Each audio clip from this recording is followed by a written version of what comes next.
Do you think rates are going to go down? Do you have your crystal ball handy when they I ask do. that? It's in my back pocket. I pull it out and I'm like, turns out, you're in luck. When you tell people that you're a lender, Mm-hmm. what's the first thing that they usually say? Do you think rates are going to go down? Do you have your crystal ball handy when they ask I do. that? It's in my back pocket. I pull it out and I'm like, turns out, Dang. you're in luck. I didn't even know you had one of those. Yeah. It comes with the license. They give you one. Oh, okay. We don't get that in real estate. That's why you need us. There right? you go. Correct.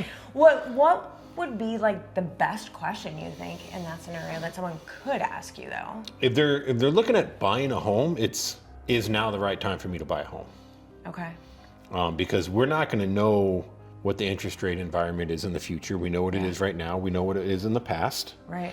Everybody's holding on to those 2s and 3s. It's only happened once. It'll never happen again, short of a pandemic. Please. The question is for your family right now, for your lifestyle, for what you're trying to achieve, does home ownership, moving up, moving down, does that make sense? Does it fit into your budget? Does it go with your long-term plans in life? Because no one really knows where the interest rates are going to go. Sure. We can all pretend, But no one really knows. Yeah. So that's really the most important question is, does it make sense now? So how does someone know that? Like, how do you help them figure that out? So there's a bunch of factors, right? So a bunch of questions that I ask are, what's your family life right now, right? What's your home situation right now? What's your budget, right? Because that's really important because I'm a big advocate of not making people house poor. Right. I want you, especially if you have a family, I want you to be able to go out, take the kids to Disney World, do your things, right? Yeah. How much are you willing to spend on a mortgage, right? How much money do you have to put down? All those types of questions, I really want to look at how much debt you have because I want to paint a holistic financial picture of what do your finances look like? Does home ownership make sense? Yeah. And maybe it doesn't, Right. right? Are there times that you tell people that? 100%. Because I know 100%. on my end, there are absolutely times where I'm like, hey, actually, probably you shouldn't sell it right now if you Right. don't have to. Right, rent it out instead, right? Yeah. If that's a possibility, Yeah. right? Yeah, there's definitely times, people who are maybe high in debt, it might make more sense to put a plan together to lower that debt load first. Now, sometimes you can do it by selling a home and using that equity to pay the debt off, Right. and then using the remainder for down payment, right? Especially with people now, they have a lot of equity in their homes. Yeah. But there's many situations where maybe, hey, if you're only going to be in a home a couple years, no, you probably shouldn't buy one. You should probably just rent one, Doesn't everyone kind of think, though, they're buying their forever home? I do it today. Today. Wait, and I know you told me a story Yeah. about a lot of homes. Yes. I've been in probably 10 or 15 homes, and every single one of them, Right. this is our forever home, right? And We're not moving again. Like, it's not your forever home. It's just not, Yeah. and I'm guilty of it as well. Right, But right. it is. It's the statistics say the average person stays in a home 5 to 7 years. Now, I'm definitely below that, but 5 to 7. So realistically, even if you think it's your forever home, I'd go with the default, right? What does life look like 5 years from now? Yeah. Hey, it's my forever home, but my kids are about to graduate high school and go to college. Right. Do you really need 4,000 square feet? Probably not. Probably not your forever home, Yeah. right? So it's just things to consider. Right. When you're 60, are you still walking upstairs to your bedroom? Right. Because we're seeing on the real estate side, like building 2 stories, primaries are going upstairs again. And that's kind of like a okay. crazy thing because Yeah. Florida, I feel like, was always this like either single story or primary Mm-hmm. down area, and we're starting to see that.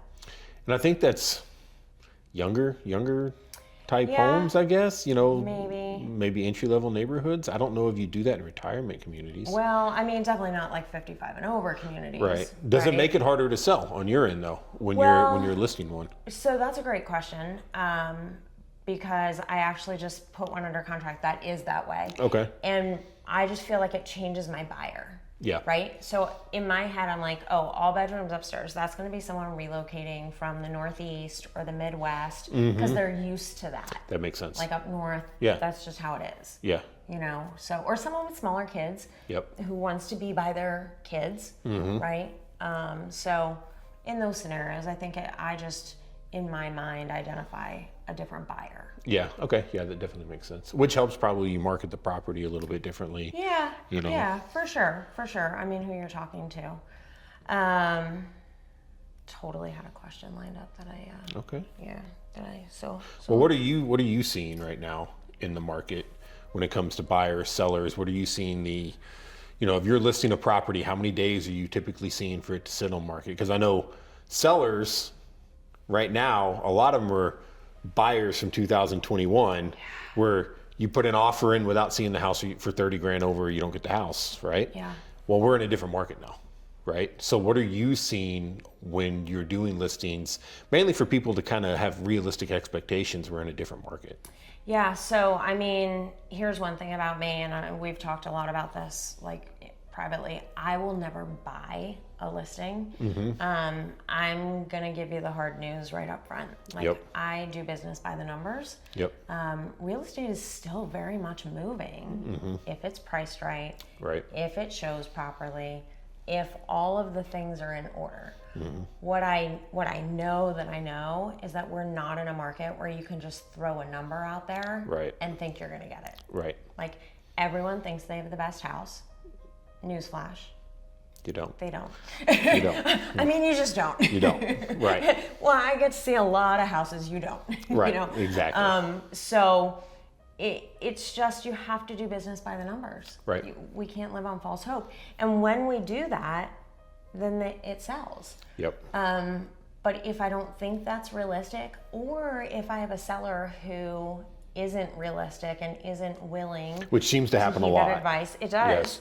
And I have no problem saying, listen, I don't think I'm the agent for you. Right.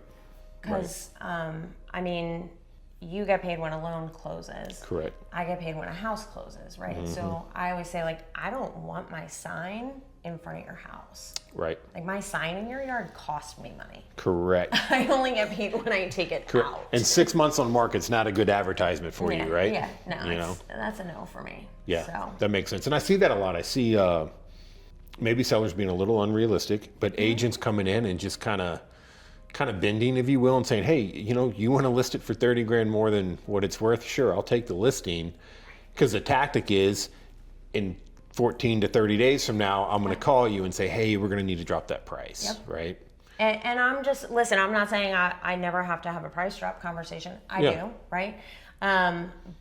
But that's not my MO going in. Correct. Because I do think you have one time to launch a house, Yep. right? And you get that out there. And yes, people go through realtors and the listing gets stale and maybe it didn't come out of the gate, right? Yeah. And that's a different story. But you've got one time to get it out there. That's when you have the most eyes on it. Right. And when you start seeing price drop after price drop after price drop after price drop, it sends this message to people of either desperation.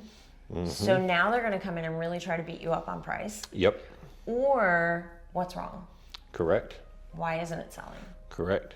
So Yeah. it's a tricky thing. It really is. At the end of the day, too, I know it has to appraise.